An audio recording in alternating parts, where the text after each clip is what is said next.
दोस्तों आज की इस वीडियो में हम कक्षा 12वीं भौतिक शास्त्र फिजिक्स में अध्याय 11 विकिरण तथा द्रव की द्वैत प्रकृति चैप्टर के अति महत्वपूर्ण प्रश्न उत्तर देखने वाले हैं। इससे पहले इस चैप्टर के मैंने आपको वस्तुनिष्ठ कवर करा दिए हैं।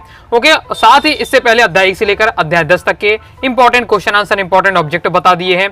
क्रम से दोस्तों वीडियो देखकर तैयारी करना चाहते हैं तो 12th फिजिक्स 2025 के नाम से प्लेलिस्ट है, प्लेलिस्ट पे जाकर क्रम से वीडियो देखकर तैयारी कर सकते हैं। जितना बताने जा रहा हूँ इतना तैयार कर लेते हैं तो भी दोस्तों आप क्या है बोर्ड में फिजिक्स के पेपर में 70 में 70 लाने का आप क्या है पूरा दम रखेंगे, क्योंकि हर प्रकार का मैं टॉपिक कवर कर देता हूँ। हर प्रकार के चाहे ऑब्जेक्टिव में भी हो, हर प्रकार के मैं आपको कवर करा देता हूँ। आपने देखा इसलिए मैं आपको ऑब्जेक्टिव बहुत ज्यादा प्रैक्टिस कराता हूँ। ऐसा नहीं कि मैंने 4 ऑब्जेक्टिव प्रैक्टिस करा दिए, काफी हर प्रकार से हो सकता है मैं आपको प्रैक्टिस करा देता हूँ। तो बस जितना बताते जाऊँ तैयार करते जाएगा। टाइम रहता है तो फिर अपने हिसाब से आप तैयारी कर सकते हैं, इसमें कोई दिक्कत नहीं है। ओके, तो तैयारी जीत की अब की बार 95% पार के उद्देश्य से हम क्या है लगातार बेहतरीन तरीके से तैयारी कर रहे हैं। तो सबसे पहले दोस्तों हम देखेंगे अति लघु 30 प्रश्नोत्तर यानी 2 अंकी वाले प्रश्नोत्तर। देखिए इस चैप्टर से हम बात करें एमपी बोर्ड की विशेषकर बात करें तो इस चैप्टर से आपके एमपी बोर्ड एग्जाम 22 में, एमपी बोर्ड एग्जाम 23 में 2 नंबर वाले क्वेश्चन आ रहे थे। ओके, और 2 ही नंबर क्वेश्चन आते हैं। लेकिन एमपी बोर्ड एग्जाम में इस चैप्टर से आपके 24 में एमपी बोर्ड एग्जाम 2024 में इस चैप्टर से आपका 3 नंबर का क्वेश्चन आज आया था। ओके, तो अब यहाँ से 2 नंबर के क्वेश्चन भी अब बन रहा है, 3 नंबर क्वेश्चन बन रहा है। तो मन में आता है कि कौन सा क्वेश्चन आएगा, 2 नंबर का आएगा 3 नंबर का, तो क्लियर तो है नहीं है। इसलिए मैं आपको जितने क्वेश्चन बताऊं सभी आपको तैयार कर लेना है। 3 नंबर में ये होगा कि आपको क्या छोटे छोटे 2 नंबर के 2 क्वेश्चन देकर 3 नंबर क्वेश्चन बन जाता है। बाकी लॉन्ग वाले 2-3 इंपॉर्टेंट है तो उन्हें भी हम कवर कर लेंगे। चलिए देख लेते हैं। तो जितने क्वेश्चन बताऊं, जितना कंटेंट बताऊं वो माइंड में रखिएगा, फिर चाहे आपसे जैसा भी पूछे आपसे बन जाएगा। चाहे 2 नंबर में आता है तो एक ही क्वेश्चन पूछेगा, 3 नंबर में क्या करते हैं टीचर की 2 नंबर के 2 क्वेश्चन ऐड करके बना देते हो। इस टाइप से रहता है। चलिए देख लेते हैं। जो टॉपिक बताऊं इन्हें तो आपको छोड़ना नहीं, एकदम रट के रखना है। तो पहला हमारा क्वेश्चन है प्रकाश विद्युत प्रभाव क्या है। आइंस्टीन का प्रकाश विद्युत समीकरण लिखिए। आइंस्टीन का प्रकाश विद्युत समीकरण है, याद करके रखिएगा। एक वाक्य में आपसे पूछ लिया जा सकता है, 2 नंबर में डायरेक्ट लिखने के लिए इस प्रकार से आ सकता है। पहले तो हम समझते हैं प्रकाश विद्युत प्रभाव। ओके, तो प्रकाश विद्युत प्रभाव देख लेते हैं। क्वेश्चन का सॉल्यूशन किस प्रकार से लिखना है ये आपका रहने वाला है। एमपी बोर्ड एग्जाम 23 में ये क्वेश्चन आ चुका है। जब किसी धातु के पृष्ठ पर उचित तरंगदैर्घ्य का दृश्य प्रकाश आपतित होता है तो धातु की पृष्ठ से इलेक्ट्रॉन उत्सर्जित होने लगते हैं। इस घटना को प्रकाश विद्युत प्रभाव कहते हैं। साथ ही हमें क्या है आइंस्टीन का प्रकाश विद्युत समीकरण बताना है। तो आइंस्टीन का प्रकाश विद्युत समीकरण आपका ये दिया हुआ 1/2 mv² = h। यहाँ आपका क्या है होना चाहिए, म्यू होना चाहिए। अब क्या है वो टाइपिंग में क्या है बनाते नहीं बनता, सबसे बड़ी समस्या है टाइपिंग वाले में। तो ये आपका म्यू होना चाहिए कि ये वाला, ये आपका भी जबकि यह म्यू है। एम आपका क्या होगा ये भी आपको बताना जरूरी रहता है कि आपने सीधे फॉर्मूला लिख दिया तो आपके नंबर कट सकते हैं। आपको बताना कि जो एम बी और इसमें एच यूज किया जाए उनका मतलब क्या है। तो एम आपका इलेक्ट्रॉन का द्रव्यमान है, बी आपका इलेक्ट्रॉन का वेग है, एच आपका प्लांक नीतांक है और जो आपका ये म्यू यूज हो रहा है वो आपतित प्रकाश की आवृत्ति है। कंप्लीट हो जाता है। अब थोड़ा सा हम समझ लेते हैं, ये बहुत ज्यादा इंपॉर्टेंट आपका टॉपिक रहने वाला है। यहाँ से पहले इलेक्ट्रॉन उत्सर्जन आपको समझना चाहिए। इलेक्ट्रॉन उत्सर्जन समझ लेते हैं, फिर तापायनिक उत्सर्जन, फिर आपको विद्युत प्रभाव प्रकाश विद्युत प्रभाव समझ जाएंगे। ऑब्जेक्ट समय मैंने आपको क्या समझाया था, फिर भी आपको बता देता हूँ, देख लेते हैं। तो यहाँ पहले आपके कोई धातु की सतह हमने ली, धातु ले लिया हमने। अब धातु है तो इसमें क्या है इलेक्ट्रॉन तो होंगे ही। इस प्रकार से आपके क्या है धातु है तो धातु की सतह पर आपके है धातु में मतलब पूरे इलेक्ट्रॉन तो होंगे ही। अब हमने यहाँ क्या करते हैं, अब देखिए यहाँ से हमें इलेक्ट्रॉन निकालना है। धातु में आपके क्या है इलेक्ट्रॉन है, धातु से इलेक्ट्रॉन निकालना है। तो इलेक्ट्रॉन निकालने के लिए हम क्या कर सकते हैं, देखिए एक तो ताप देकर कर सकते, इसे किसी न किसी ऊर्जा देनी पड़ेगी तभी क्या है इलेक्ट्रॉन निकलेंगे। तो या तो हम ताप देकर ऊर्जा करते हैं। ओके, तो ताप देकर हम ऊर्जा ताप यहाँ से कर देते हैं। ताप जैसे हमने क्या बर्नर लगा दी, समझ लीजिए बर्नर तो नहीं, थोड़ा गर्म भट्टी से आप समझ लीजिए, तब तो आपके क्या है ये पूरा गर्म होगा। तो ये हमने क्या है यहाँ से क्या है उसको ताप दे रहे हैं, ताप देंगे हम तो ये जो इलेक्ट्रॉन होंगे ये क्या है निकलने लगेंगे, इलेक्ट्रॉन निकलने लगेंगे। तो ये आपका कहलाएगा तापायनिक उत्सर्जन। पहला तो है कि इलेक्ट्रॉन का निकलना, धातु की सतह धातु से क्या है इलेक्ट्रॉन निकलना, इलेक्ट्रॉन उत्सर्जन, इलेक्ट्रॉन उत्सर्जन कहलाता है। ताप देकर अगर हम क्या है धातु की सतह से इलेक्ट्रॉन निकाल रहे हैं तापायनिक उत्सर्जन कहलाता है, तापायनिक उत्सर्जन। ओके, अब हमें क्या है प्रकाश विद्युत प्रभाव में क्या होता है कि प्रकाश विद्युत प्रभाव में हम क्या कहते हैं एक तरंगदैर्घ्य देते हैं। ओके, उचित तरंगदैर्घ्य, उचित तरंगदैर्घ्य हम देते हैं इस प्रकार से तरंगदैर्घ्य के हम क्या है विकिरण देकर, ओके विकिरण देकर उचित तरंगदैर्घ्य की विकिरण देकर हम क्या है इलेक्ट्रॉन का उत्सर्जन कराते हैं तो वो आपका प्रकाश विद्युत प्रभाव कहलाता है। ताप देकर हम इलेक्ट्रॉन निकलवाते हैं तापायनिक उत्सर्जन, सिंपल है। तो यही आपका लिखा हुआ, जब किसी धातु की पृष्ठ से पर उचित तरंगदैर्घ्य का दृश्य प्रकाश आपतित होता है तो धातु के पृष्ठ से इलेक्ट्रॉन क्या उत्सर्जित होने लगते हैं, इलेक्ट्रॉन उत्सर्जित यानी इलेक्ट्रॉन निकलने लगते हैं। इस घटना को, इस परिघटना को प्रकाश विद्युत प्रभाव कहते हैं। बिल्कुल सिंपल है। बाकी ये तो आइंस्टीन का प्रकाश विद्युत समीकरण एकदम याद करके रखिएगा। ओके, आगे देख लेते हैं। निरोधी और विभव क्या किसे कहते हैं, बहुत ज्यादा महत्वपूर्ण है। ओके, तो एकदम रट के रखना है, इस वाले क्वेश्चन को रखना है, क्योंकि एमपी बोर्ड एग्जाम 20 में आ चुका है, 22 में आ चुका है। तो इसे स्तंभ विभव भी कहते हैं, निरोधी विभव कहते हैं। 2 लाइन का याद करके रखिएगा। ओके, अब इसे समझना है जैसे अच्छे से। नोट्स अगर आपने पढ़े होंगे, एक बार नोट्स पढ़ लेते हैं तो आपसे क्या है, ये सब टॉपिक आपसे आसानी से बनने लगेंगे, ऑब्जेक्ट भी आसानी से बनने लगते हैं। इसलिए मैं आपको कहता हूं कोर्स ज्वाइन करके पूरे आप नोट्स लेकर एक बार जरूर पढ़ लीजिएगा। ओके, तो आपको क्या टॉपिक अच्छे समझ में आने लगे। तो याद रखिएगा, निरोधी विभव क्या है, प्रकाश विद्युत सेल के एनोड पर आरोपित वह ऋणात्मक विभव जिस पर प्रकाश विद्युत धारा शून्य हो जाती है, निरोधी विभव कहलाता है। ये आपका 2 लाइन का है। ओके, ज्यादा नहीं समझ में आ रहा, बार बार लिखकर याद कर लीजिएगा, रट लीजिएगा। ओके, आगे देख लेते हैं। नेक्स्ट, द्रव तरंग। द्रव तरंग क्या है, अथवा इस प्रकार से क्वेश्चन आ सकता है कि डी ब्रोगली तरंग क्या है, डी ब्रोगली तरंग समीकरण लिखिए। इस प्रकार से क्वेश्चन एमपी बोर्ड एग्जाम 2023 में आ चुका है कि डी ब्रोगली तरंग क्या है, डी ब्रोगली तरंग का समीकरण लिखिए। या इसे क्या है, डी ब्रोगली तरंग को द्रव्य तरंग भी कहते हैं। ओके, तो देख लेते हैं क्या होता है आपका। डी ब्रोगली के अनुसार प्रत्येक गतिमान कण के एक तरंग से संबद्ध होता है। कोई भी ऊर्जा का जो संचरण होता है, ओके, तो उसमें जो गतिमान कण है, प्रत्येक जो गतिमान कण है उसके साथ एक तरंग जुड़ी होती है, संबद्ध यानी उससे जुड़ी होती है। हर कण के साथ एक तरंग संबद्ध होती है, जिसे हम क्या कहते हैं, डी ब्रोगली तरंग कहते हैं या द्रव्य तरंग कहते हैं। ओके, इस तरंग का तरंग दैर्घ्य लैम्डा इक्वल टू h/p होता है, जहां h आपका प्लांक स्थिरांक है और p आपका गतिमान द्रव्य कण का संवेग है। क्लियर हो जाता है, याद रख लीजिएगा। आगे देख लेते हैं। पेपर में जितना लिखना है, जिस हिसाब से लिखना है उसी हिसाब से आंसर दिया हुआ, कुछ भी एक्स्ट्रा नहीं दिया हुआ। पूरे इसी बार से मैंने इंपॉर्टेंट तैयार की है कि आप डायरेक्ट पढ़ें और फिर आपको ज्यादा सोचना नहीं पड़े कि पेपर कैसे लिखना है। सीधे सिंपल आपको इसी बार से लिखना है, 2 लाइन में समझाना है। नेक्स्ट, द्रव्य तरंगों की विशेषताएं लिखिए। एमपी बोर्ड एग्जाम 22 में क्वेश्चन आ चुका है। तो द्रव्य तरंगों की विशेषताएं, तो द्रव्य तरंग कहें या डी ब्रोगली तरंग कहें, वही की बात है। तो पेपर में आ सकता है डी ब्रोगली तरंग की विशेषताएं लिखिए, द्रव्य तरंगों की विशेषताएं लिखिए, एक ही बात है। तो द्रव्य तरंग केवल क्या गतिमान कण से संबद्ध होती है। अभी हमने यही पढ़ा है कि जो तरंगे होती है वो केवल गतिमान कण के साथ, अगर कोई शांत कण बैठा हुआ है, स्थिर कण है, तो उसके साथ नहीं होगी। जो गतिमान कण होता है उसके साथ क्या होती है, द्रव्य तरंगे या डी ब्रोगली तरंग जुड़ी होती है। ओके, नेक्स्ट है, द्रव्य तरंगों की प्रकृति विद्युत चुंबकीय नहीं होती है। तो ये 2 पॉइंट आपको याद रख के रखना है, कंप्लीट हो जाता है। आगे देख लेते हैं। आगे बढ़ने से दोस्तों बताना चाहूंगा, प्रॉपर तैयारी करना चाहते हैं, ओके, विशेषकर एमपी बोर्ड एग्जाम 2025 की, तो क्लास 12 फिजिक्स के कोर्स को ज्वाइन कर सकते हैं। कोर्स में आपको पीडीएफ मटेरियल मिल जाएगा, जिसमें ऑल चैप्टर आपका मेन नोट्स रहने वाला है, बहुत इजी लैंग्वेज में रहेगा। ओके, साथ ही आपको क्या है, all chapter important question answer, all chapter objective question answer, PDF आपको मटेरियल दिया जाएगा। ओके, वीडियो सॉल्यूशन भी रहेगा, साथ ही previous year paper, model paper, कई प्रकार के मॉडल पेपर, 4 से 5 सेट आपको मॉडल पेपर की प्रैक्टिस करा दी जाएगी, जिससे आप क्या है, बोर्ड एग्जाम की आप 100% अपना दे पाएंगे और क्या है, 70 में 70 स्कोर पा पाएंगे। कोर्स को ज्वाइन करने के लिए 90 39 53 40 79 इस दिए व्हाट्सएप नंबर पर मैसेज करके कोर्स के बारे में जानकारी ले सकते हैं, कोर्स को ज्वाइन कर सकते हैं। आगे हम क्वेश्चन देख लेते हैं। आगे दोस्तों हम द्रव्य तरंगों की और विशेषता देख लेते हैं। देखिए, मैंने कोशिश किया है कि 2-3 आपको पॉइंट बताऊं। रीजन यही क्वेश्चन आपका 3 नंबर में भी आ सकता है, 2 नंबर में, क्योंकि 2 नंबर का क्वेश्चन भी बन रहा है, चैप्टर से 3 नंबर की बन जाता है। ओके, तो इसे क्लियर नहीं हो पा रहा, इसलिए आप कर सकते हैं 3-3 पॉइंट, हर टॉपिक के 3-3 पॉइंट पढ़िए। 2 नंबर का क्वेश्चन है 2 पॉइंट में, 3 नंबर का 3 पॉइंट, तो 3 पॉइंट आपको रखना है, इसलिए मैंने ये ऐड भी कर दिया। तीसरा पॉइंट भी कि द्रव्य तरंगों की तरंग दैर्घ्य कण कि द्रव्यमान के क्या है, विक्रमानुपाती होती है, ये एक विशेषता होती है। अर्थात किसी भारी कण से संबद्ध कण की तरंग दैर्घ्य हल्के कण से संबद्ध कण की तरंग दैर्घ्य की क्या है, तुलना में कम होती है। तो 3 मैंने आपको विशेषताएं बता दी है द्रव्य तरंगों की या डी ब्रोगली तरंगों की, याद रखिएगा। आगे नेक्स्ट बहुत ज्यादा इंपॉर्टेंट है, तपायनिक उत्सर्जन किसे कहते हैं। एमपी बोर्ड एग्जाम 19 में क्वेश्चन आया था। ओके, तपायनिक उत्सर्जन में आप समझा ही चुका हूं, अभी जस्ट मैंने आपको यहाँ समझाया कि यदि हम क्या है, किसी भी धातु की सतह पर, धातु की सतह से इलेक्ट्रॉन उत्सर्जन करा रहे हैं, लेकिन ताप देकर किसी भी धातु की सतह से हम क्या है, इलेक्ट्रॉन उत्सर्जन करा रहे हैं, तो वो हमारा क्या कहलाएगा, तपायनिक उत्सर्जन। ताप देकर इलेक्ट्रॉन का उत्सर्जन कराएं, तपायनिक उत्सर्जन। ओके, ताप के प्रभाव से किसी धातु के पृष्ठ से आवेश भागों, जैसे इलेक्ट्रॉन के बाहर निकल की जो क्रिया होती है, परिघटना होती है, तपायनिक उत्सर्जन कहलाते हैं। बिल्कुल सिंपल लैंग्वेज दिया हुआ है। आई होप दोस्तों आप समझ में आ रहा होगा। समझ आ रहा है, कमेंट बॉक्स में आप जरूर बताइएगा। एक इस बार से और क्वेश्चन यहाँ से बन सकता है आपका, ओके, जो भी आपका इंपॉर्टेंट है, इसलिए इसको भी मैंने लिया हुआ है। तपायनिक उत्सर्जन हेतु प्रयुक्त धातु में कौन कौन से गुण होने चाहिए। देखिए, हम ये तपायनिक उत्सर्जन करवा रहे हैं, तो ये हमने धातु जो यूज की है, इसकी क्या क्या क्वालिटी होनी चाहिए। तो 2 क्वालिटी आपको याद रखनी चाहिए।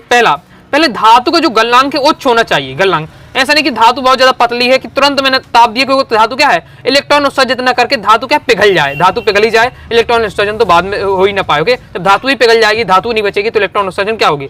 तो जो धातु प्रयुक्त होनी चाहिए तपायनिक उत्सर्जन में, उस धातु का जो गलनांक है वो क्या होना चाहिए, उच्च होना चाहिए, बहुत ज्यादा होना चाहिए। ओके, जिससे क्या है, धातु पिघल ना सके।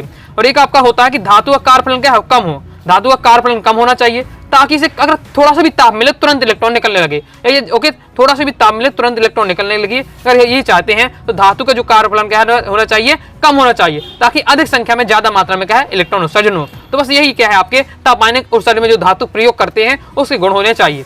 पहला है धातु का कार्यफलन कम हो, ताकि क्या है कम ताप में ही अधिक संख्या में इलेक्ट्रॉन निकलने लगे, उत्सर्जित होने लगे। दूसरा, धातु का गलनांक अधिक हो, जिससे गर्म करने पर वो क्या है पिघल ना सके। सिंपल है, बस आपने क्या है समझ लिया है तो आपका याद हो जाएगा। ओके, नेक्स्ट हमारा क्वेश्चन है प्रकाश विद्युत सेल के दो अनुप्रयोग लिखिए। प्रकाश विद्युत सेल होता है उससे क्या क्या उपयोग करते हैं, बोर्ड एग्जाम 20 में क्वेश्चन आ चुका है। ओके, तो टेलीविजन में देखिए इसका उपयोग होता है, साथ ही सिनेमा में ध्वनि पुनरुत्पाद में इसका प्रयोग किया जाता है।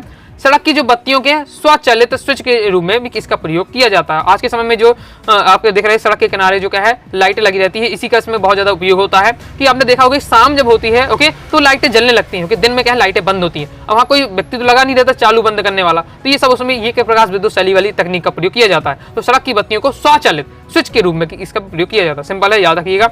आगे नेक्स्ट हमारा क्वेश्चन है प्रकाश विद्युत प्रभाव में दहली आवृत्ति से क्या तात्पर्य है। तो पहले तो प्रकाश विद्युत प्रभाव आप समझ गए हैं कि जब धातु की में हम क्या है विकिरण के द्वारा क्या है इलेक्ट्रॉन का उत्सर्जन कराते हैं, वो प्रकाश विद्युत प्रभाव कहलाता है।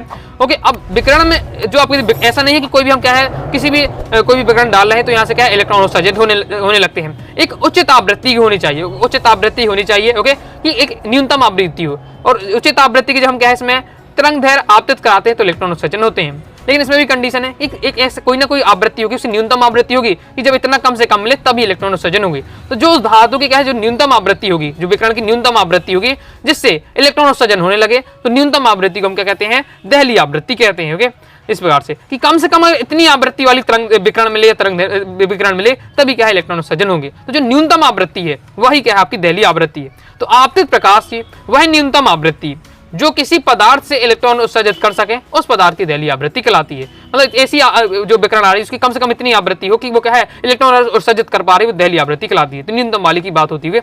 नेक्स्ट हमारा क्वेश्चन है प्रकाश विद्युत प्रवाह में कार्यफलन क्या होता है। ओके, इंपॉर्टेंट है, सभी आपके दो लाइन के क्वेश्चन है, 2 नंबर में पूछे जा सकते हैं। और अब जैसे 2 नंबर बता दिए, एक वाक्य में भी आपके बन सकते हैं। ओके, तो एक वाक्य में भी, और आपके यहाँ से कंसेप्ट आपके ये सब क्लियर होते जाएंगे तो ऑब्जेक्ट भी आपसे अच्छे से बनने लगेंगे। तो प्रकाश विद्युत प्रवाह कार्यफलन बताना है। तो देखिए आपतित फोटॉन द्वारा इलेक्ट्रॉन को धातु के अंदर से उसी सतह तक लाने में किया गया कार्यफलन कहलाता है। समझिएगा यहाँ से, जैसे ये आपका ये है आपका धातु के, देखिए इलेक्ट्रॉन यहाँ भी है, इलेक्ट्रॉन यहाँ भी है, इलेक्ट्रॉन इसके अंदर हर जगह रहते व्याप्त रहते हैं। तो अब ये इलेक्ट्रॉन है, ये बीच वाला हम बात करता हूँ, ये इलेक्ट्रॉन है। ओके, तो पहले इलेक्ट्रॉन निकलने के लिए वो क्या है उसकी सतह पर आएगा, उसको यहाँ इलेक्ट्रॉन को क्या है उसकी सतह पर आना पड़ेगा, धातु की सतह पर आना पड़ेगा। तो इस इलेक्ट्रॉन को उसकी सतह पर लाने में, उसकी सतह पर ओके लाने पर, धातु की सतह पर लाने में जो कार्य किया जाता है वही कार्यफलन कहलाता है। विकिरण को धातु, अब देखो इलेक्ट्रॉन है वो एकदम धंसा हुआ है धातु के अंदर, अब उसको क्या है पहले सतह तक लाना पड़ेगा। जब सतह तक लाएंगे तब तो हम क्या है वो क्या इलेक्ट्रॉन बाहर निकल पाएगा। तो विकिरण द्वारा धातु जो भी इलेक्ट्रॉन है उसको धातु की सतह पर लाने में जो कार्य किया जाता है वही उसका क्या है कार्यफलन कहलाता है। तो आपतित फोटॉन या इलेक्ट्रॉन को धातु के अंदर से उसकी सतह पर लाने में किए गए कार्य को उसका कार्यफलन कहते हैं। समझ गए होंगे। आगे नेक्स्ट हमारा है इलेक्ट्रॉन वोल्ट को परिभाषित कीजिए। तो इलेक्ट्रॉन वोल्ट क्या है आपका, एक इलेक्ट्रॉन वोल्ट वह ऊर्जा है जो एक इलेक्ट्रॉन को 1 वोल्ट विभवांतर से तुरंत किए जाने पर उसके द्वारा प्राप्त होती है। 1 इलेक्ट्रॉन वोल्ट बराबर आपका है 1 इलेक्ट्रॉन पर आवेश गुणा क्या हो जाएगा 1 वोल्ट विभवांतर।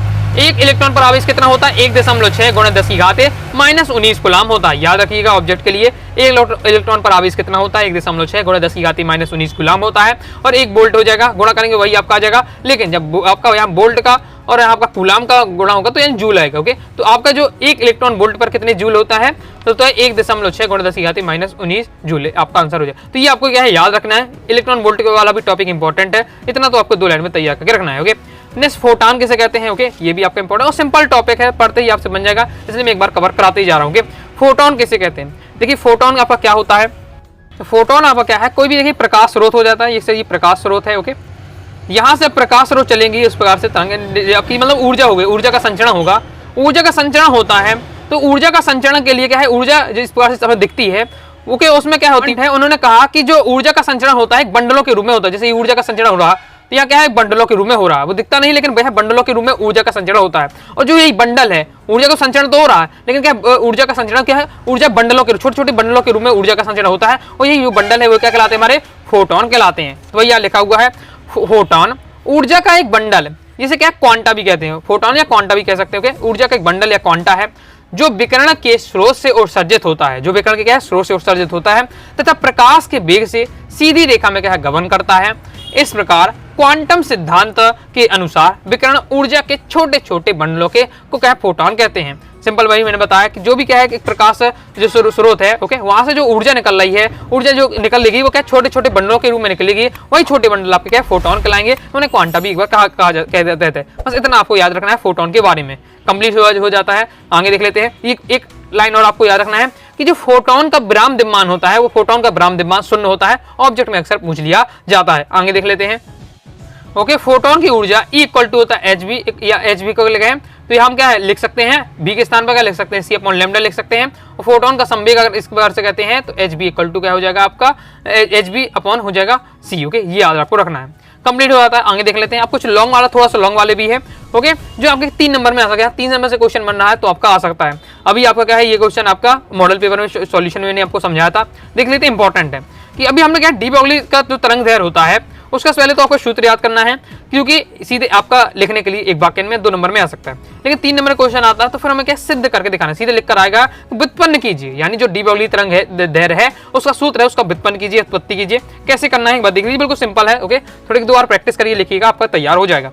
देखिए, हम जानते हैं कि विकिरण की जो क्वांटम सिद्धांत है उसके अनुसार क्या है, फोटोन की ऊर्जा का समीकरण क्या होता है, क्वांटम सिद्धांत है उसके अनुसार जो विकिरण का समीकरण होता है आपका, या फोटोन की ऊर्जा का समीकरण होता है इक्वल टू होता है एच म्यू। ये हमारा म्यू है। ओके, एच म्यू होता है। ये क्या हो रहा है, यहाँ थोड़ा दिक्कत क्या हो रही है, टाइपिंग करने में भी की जगह म्यू नहीं बन पाता। ओके, तो इसलिए भी बन जाता है वहाँ। ओके, तो ये आप समझ नहीं, म्यू है। ओके, तो देखिए जो आपका ये फोटोन की जो ऊर्जा होती है, भी हम देख चुके हैं, इक्वल टू होता है एच म्यू। ओके, अब जहाँ एच क्या है आपका प्लांक नीतांक है, म्यू आपकी क्या है प्रकाश की आवृत्ति है। क्लियर है आपका। अब इसी प्रकार से हम क्या आइंस्टीन का समीकरण भी जानते हैं। आइंस्टीन का समीकरण क्या होता है, equal to m c square. तो यदि फोटोन का m द्रव्यमान का एक कण मान लिया जाए तो आइंस्टीन के द्रव्यमान ऊर्जा तुल्यता संबंध क्या होता है, E equal to m c square. अब देखिए हमारे दोस्तों, एक तो मैं क्वांटम सिद्धांत से लिया हुआ है, दूसरा हमने क्या लिया हुआ है, आइंस्टीन का समीकरण लिया हुआ है, equal to m t square.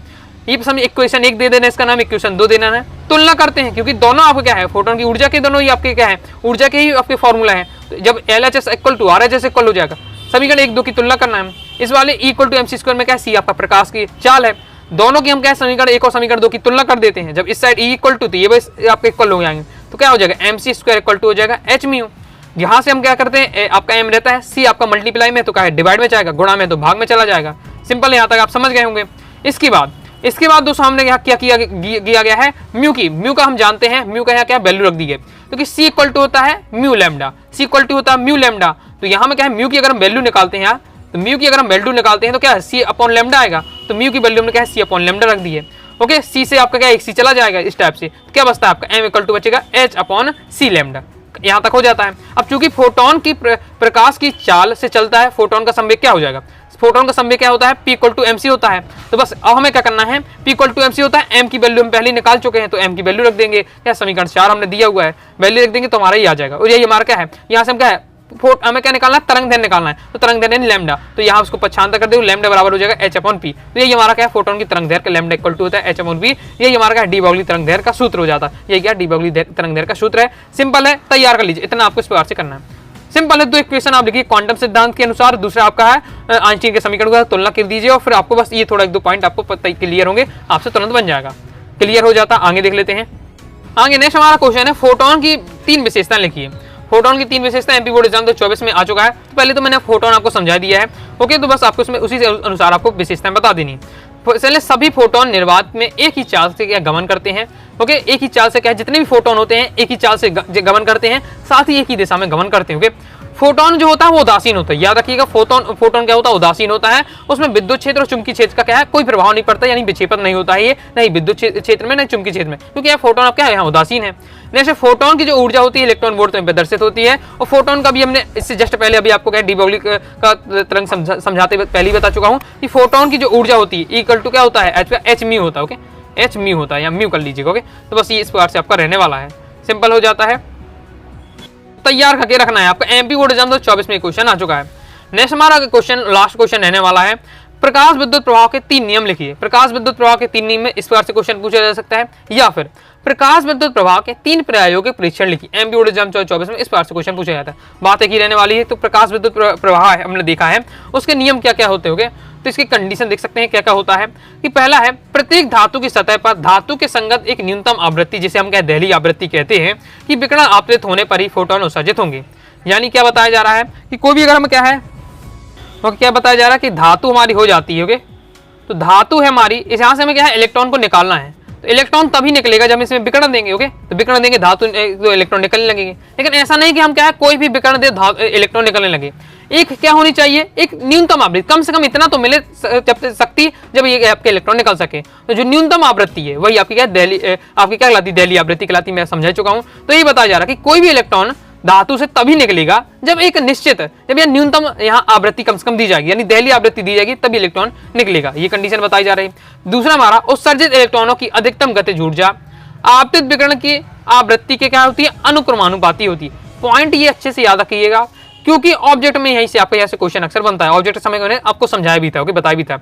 तो उत्सर्जित इलेक्ट्रॉनों की अधिकतम गतिज ऊर्जा क्या होती है, जो इलेक्ट्रॉन यहाँ से निकल रहे हैं, जो इलेक्ट्रॉन इनके निकल रहे हैं, इनकी जो गतिज ऊर्जा है, उनकी जो गतिज ऊर्जा है वो किस पर आपकी निर्भर रहने वाली है, किसके अनुक्रमानुपाती होती है, आपतित विकिरण की आवृत्ति पर।